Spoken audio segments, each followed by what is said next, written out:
Welcome back, Generals and Admirals. This is General Johnny, and today we are going over the support spam deck. We're going to go over really the best way to play as a support player. The deck that we're going to go over specifically today is going to be a US deck, but before we get into all that, I just want to talk a moment on why people hate support players so much. I've seen it played really well, and I've been seeing it play really bad. So obviously we'll go over today what a good support player looks like, how to play it well, and why people really don't like when other people play support decks. And it really requires a lot of coordination, but we'll go over all that and more. Welcome to the channel. This is General Johnny Strategy. Please like and subscribe if you like Broken Arrow content or anything RTS or strategy wise. Please like and subscribe. So without further ado, we'll get this one kicked off. And first off, why do people hate support players? Really, it centers around the fact that support players lack in the ability to push objectives.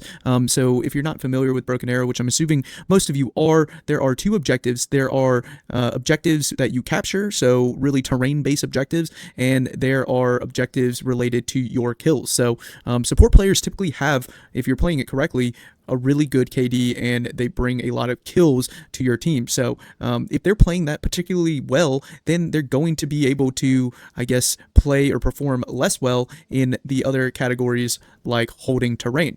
Now, the best support players are going to hold onto an objective while still maximizing their kills. Also, spreading the support around to your other players and not just centralizing it on one objective or one area is really important as well.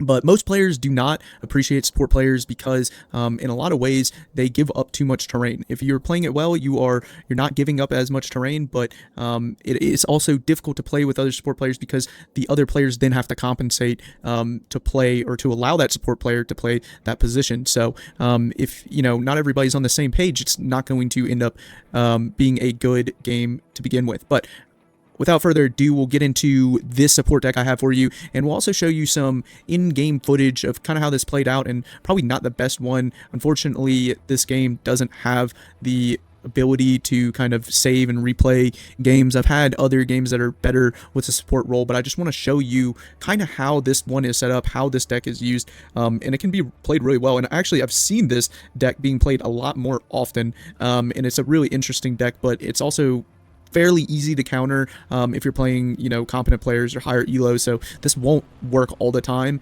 However, it's a pretty good starting spot. So we'll just go through this deck, and then I'll show you the in-game footage of kind of how it looks, just so you can get a perspective on how this might play out. So without further ado, this one I've kind of just named support spam, and really it centers around the idea. It's an armor striker deck, and it centers around the idea of spamming these prism, HIMARS, attack them. So really just these ballistic missile that, and for you guys that have seen the ballistic missiles, they'll fire all the way up super high into the sky, and then they'll come crashing down onto the enemy. And really the only way to counter it is to either kill the source, but the range on this is ridiculous. So 7,000 meters, 8,000 meters for the HE rounds, and 7,000 for the cluster.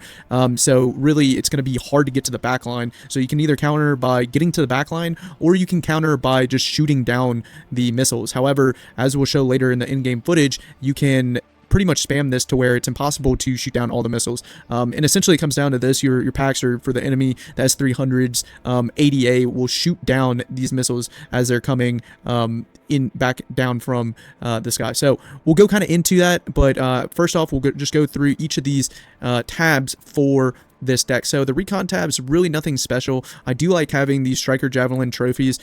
So for you guys that aren't fully aware, this is a really good striker. It's 180 points. However, the good thing about it is it comes with the javelin and the bushmaster. So a lot of the other strikers really only come with the bushmasters. This is why it's so much more expensive, but this is a good unit to have. It can counter a lot of things, including light armored vehicles, infantry, because it has a combination of the bushmaster and the javelin. It's really good. So I really suggest to you guys, anytime you bring strikers, you bring some of these. But then I also have the scouts, just because you need the scouts in order to obviously bring this transport. I also have M7A3 Beefus, and this is really just part of the spam. So part of this deck is really, you're going to have to pump out either strikers or Bradleys in certain areas. If the enemy catches on to kind of what you're doing, you're going to counteract that with as much spam as you can. And the idea is they are going to push into the territory, and you're just going to spam back to them. And by the time they are able to replenish their lines, you've already, pushed them back to where you want them and where you can hold so that you can continue to spam your ballistic missiles. So I also bring a lot of predators, and it's really important that you bring them with the AT missiles. So this is in case the enemy gets to the outskirts or the back lines with ground units, specifically like light armor, recon units. This thing can, fly ahead, recon it, and then destroy it without you, having to bring anything else to bear. Important to note, this whole entire deck does not have any helicopters, so that's going to be really the reason why support is difficult to pull off, is because your teammates need to understand what your deck has and what it doesn't have. And what it doesn't have is helicopters. So anything that requires you to react quickly is really going to hurt you, because you can't react to if they helicopter rush your back lines, or if they have a lot of infantry or armor that you just need to respond quickly to. You can't just bring in a helicopter with ATGMs or Hellfire missiles or Stinger missiles. So with that being said, you do have the Predators, which kind of serves a little bit of that role, and it's kind of important that you bring that as well. We also have the CFV, so again, still part of the spamming, and then also the Cav Scouts, and that really think of it as a long distance standoff for these Cav Scouts. Again, I don't really usually bring these out. The Recon tab I don't use that much, other than the Strikers. Going into the infantry, this is very important. Again, part of the standoff is to bring these, they're just called troopers, but they have javelins, they have the AT4s, so they're really good at AT. They only have 2 javelin rounds, but if you clump these up like 2 or 3 units in one building, they can actually hold off really well. And then I get the 80-point Dragoons, so these are really good against infantry, so a really good anti-infantry vehicle. Just remember, try to stand off with them as much as possible, really, with all of these. And really the only difference between the Striker Dragoon and the Bradleys is the Bradleys obviously have either the Blam or the TOW, so they have a little bit more AT capability, but you also have to think of it as the Dragoons are going to be much quicker, right? 90 road speed is compared to 55. I'm not sure what the off-road 45 versus 45, so it looks like they have the same off-road speed, but in general the Dragoons are going to be able to get to the action much quicker, so I just kind of spam that. I also have the Mech Engineers for anti-infantry, infantry, and then we also have the Mech Rifle AA, so this is going to be really important. There's 65 points for this, so really important that you go with the cheap AA, because you'll see you don't have a lot of income with this spam deck. So we'll get into the more interesting stuff later, but just important to keep in mind, like, you can use the Troopers AA, and I bring it just for quantity, and they come with 6 Stinger missiles, so in a way they are worth it. However, you just got to understand the difference between that 25 points is massive when you're doing a spam deck like this. And then also Combat Engineers, just because I love Combat Engineers,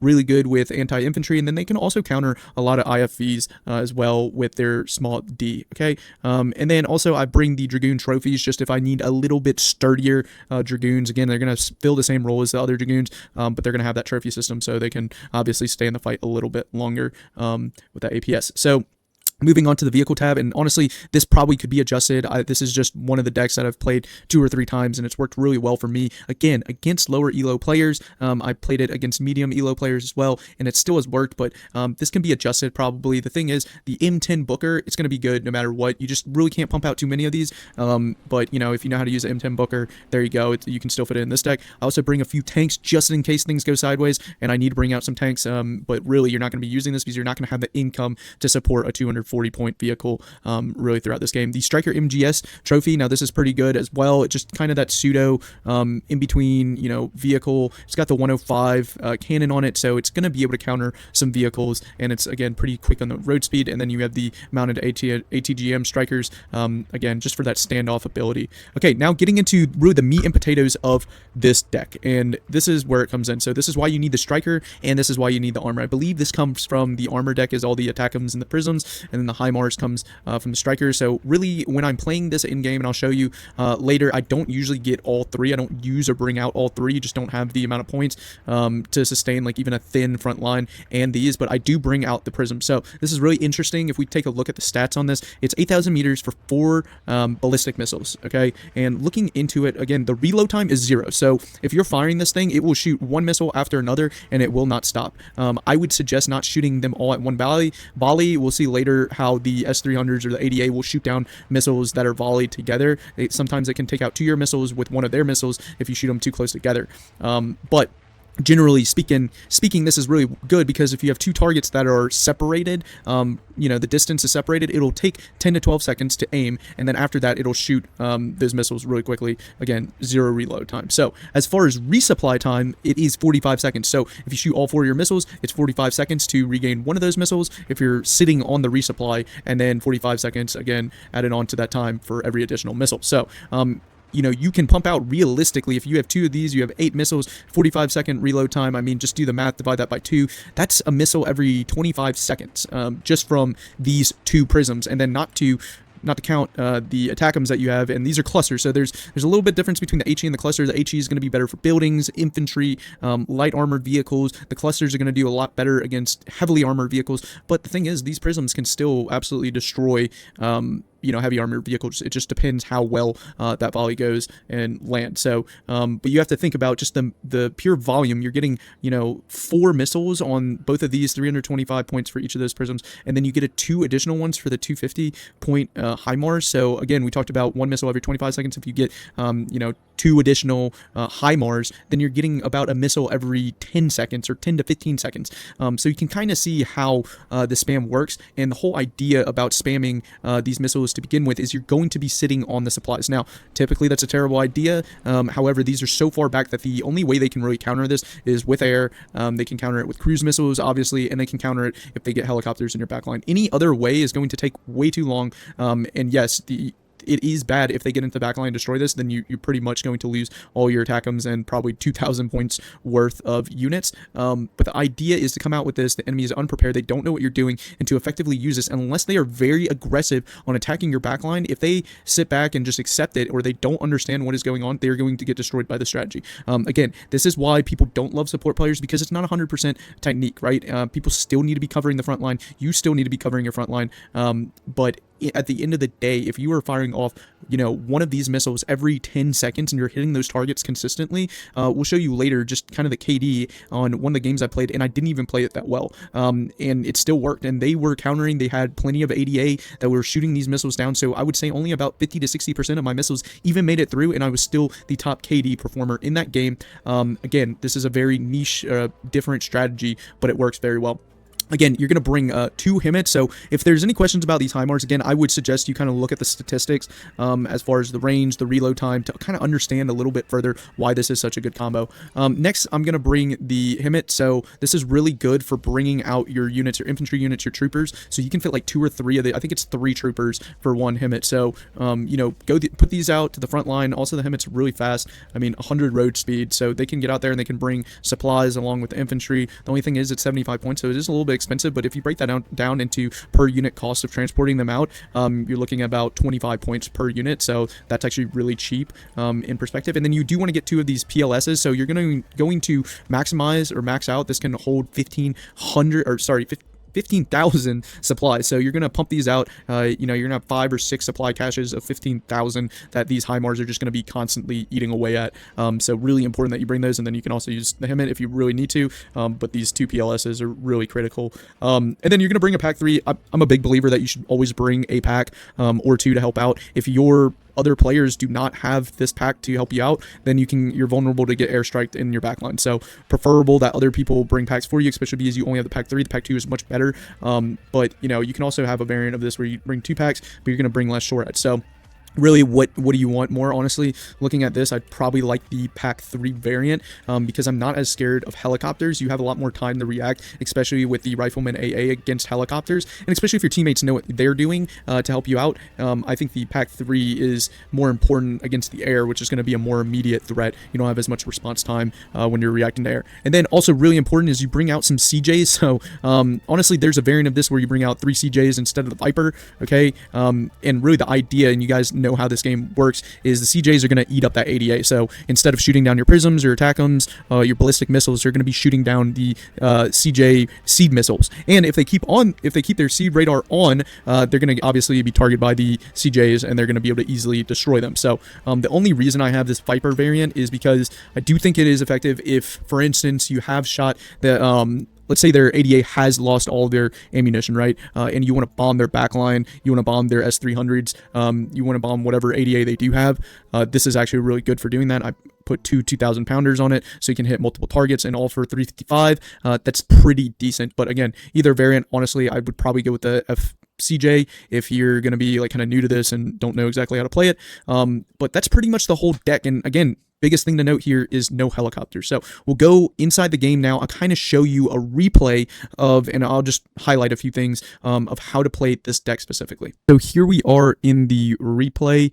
And real quick, I'll just say this quickly, is this is probably the best case scenario. So for the airbase, I don't know how to actually say that, Chavalsk, whatever it is, airbase, this is probably the best map to play it. And obviously this is the deck we went over. I changed the name, but it's the same deck. It's the Armor Striker deck, and we'll kind of go over just, you know, what it looks like, what the setup of all the attack and ballistic missiles look like. But this is probably the best map because you want a map where you can confidently put down just a few infantry units to hold the front line, not too far away from the one, you know, objective that you're going to be holding, and then also not too far away that you're going to be able to not be able to use your ballistic missiles. Now the ballistic missiles, again, 8,000 meter range, great, but you know, on bigger maps that might be an issue as well. You want to be able to obviously supply your front line as fast as possible. So we're loading in right now, but I'll just show you, and I'll have to fast forward to the more interesting parts of this. So on this map, I'm going to be taking objective C.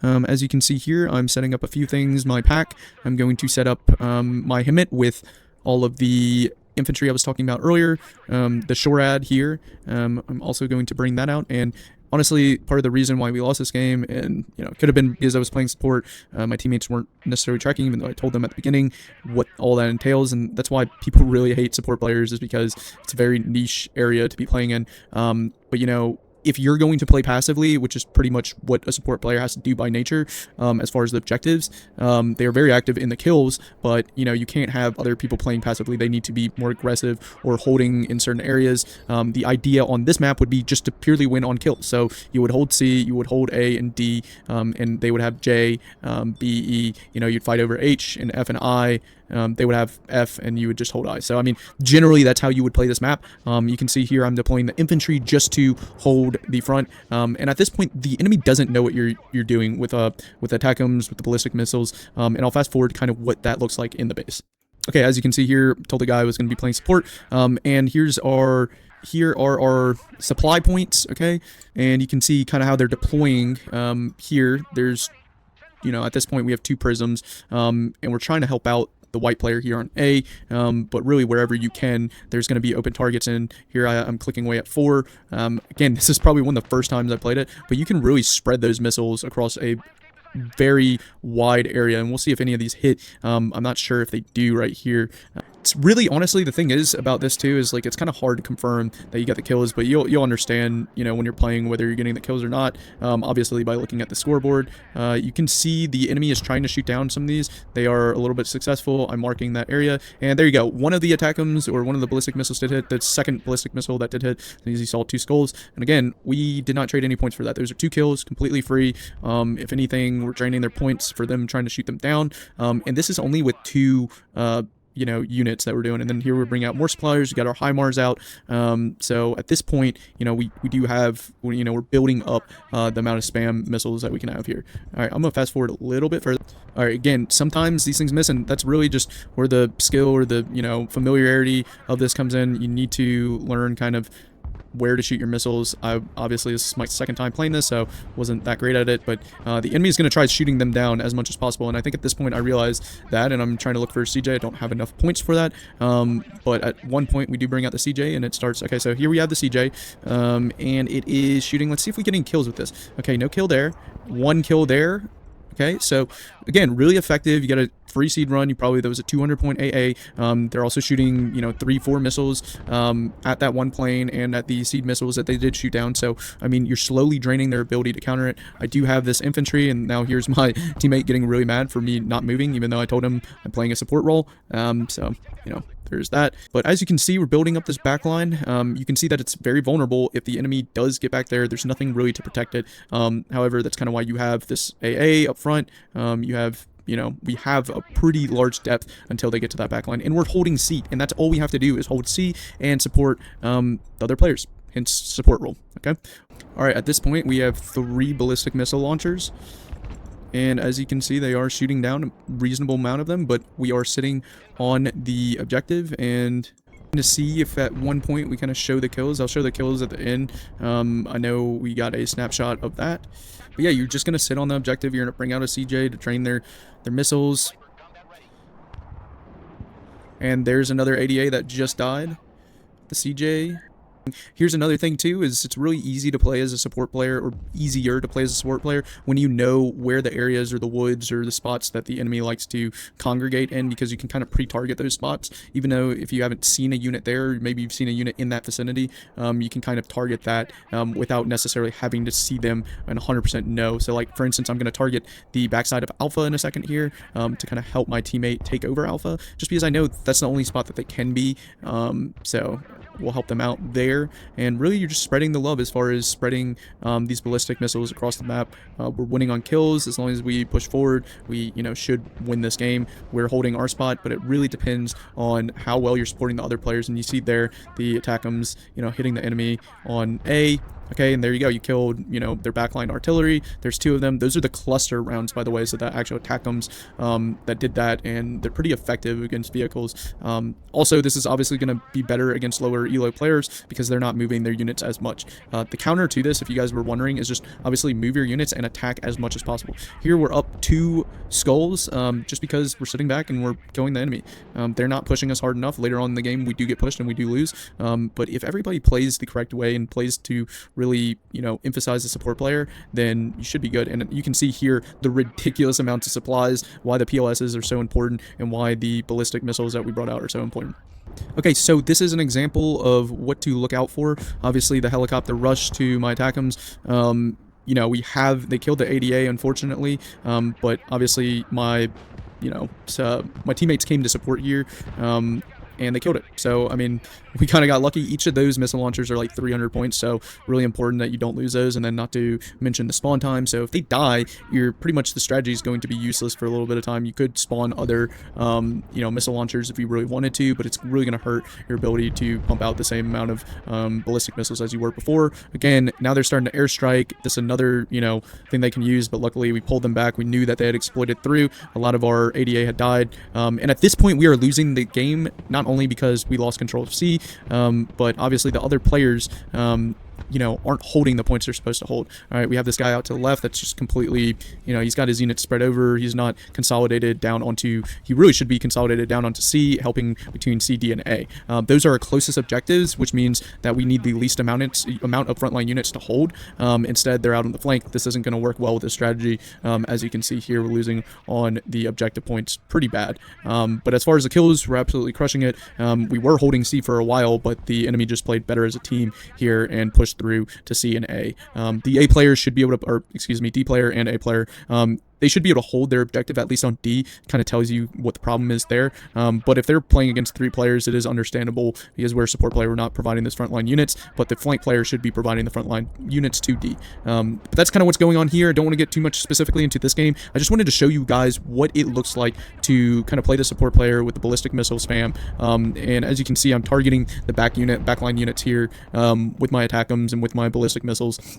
And it's honestly pretty fun to do. You just sit on these supplies and you missile them to death. And you can see these are my vehicle spam. Okay, these are really cheap vehicles. They get out to the front line quickly, and they can, for the most part, counter infantry and other units as well. They are playing this really well. They're spamming infantry, AT units, so we cannot effectively attack that. Now, the idea is we would spam our ATGMs our ballistic missiles onto the infantry, but again, they are moving them a lot. We're not getting a whole lot of support. They're, they have multiple teammates that are focusing on these objectives, and they're pushing really hard at this point, so it's difficult to kind of counter this. And they go so far as to get infantry in our backline, which really isn't good. Here again, we're setting up our CJ, and you can see this infantry getting back here, and this is where you're going to rely on your teammates to bring out helicopters and hopefully kill that infantry. But as you can see here, this is kind of a failed example of the tactic, while it did work in some areas. Okay, so fast forwarding to the scoreboard, obviously our KD 1.70. We had 7,000 kills, I think around 5,000 deaths, not sure, but you can see the kills here. I mean, it is ridiculous. The attackums and the prisms, how many kills they got, well worth the points. And again, I'm sorry for the replay ability. Okay, so we do have 1.7 KD, 7,000 kills, and 4,200 deaths, so even better than what we were thinking there, but by far the most kills, and as playing the support player, and without, we had one capture, really just need to hold that one objective. And here is the kill list for just one of the prisms. Okay, look at that. 85 for infantry, 80 points for another infantry units. We killed a tank worth 270, 145 for the GRU. Another 3-4 infantry, all worth 80 to 90 points. Cornet, 120 points, 65 points for the PRP. Okay, and that's all in one prism launcher worth, 300 points. This other, let's go back, see if we can find this. Okay, so this other attackums, look, 260, that it killed 520 points worth of artillery. Okay, so it doubled its value there. Then it killed 300 points in Bukes. No, 450 points in Bukes. Also killed a Derversanti and a Grad. So, I mean, over the lifetime of that, obviously, lots of kills. And I wish, this replay was a little bit better, but the CJs obviously did their part as well. But as you can see, plenty of kills. If you like this tactic, I would suggest, practicing against lower elo players. You're not obviously going to know that right off the bat, but this is a really good tactic if you can kind of master it or understand how it works. But hey, hopefully you guys enjoyed this video. If you did, like and subscribe to General Johnny.